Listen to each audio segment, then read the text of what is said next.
actually called a doodle grid. It doesn't have to be just ABCs. You can use anything that you like. We use this as a reference to scale up our drawing. So everything is already preset and we already have our design. And then we draw this grid and then superimpose our design on it and then scale it however we need it, and use this to make our job easier on the wall.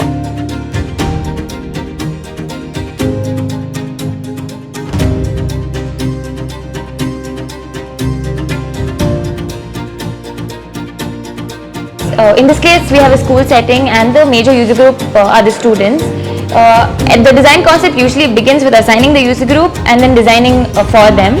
And as you see, here is a corridor space which the children use during their breaks, and when they look at the wall, they should see something that represents them and reflect their stories.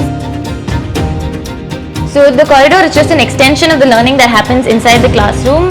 They look at things that they go through every day.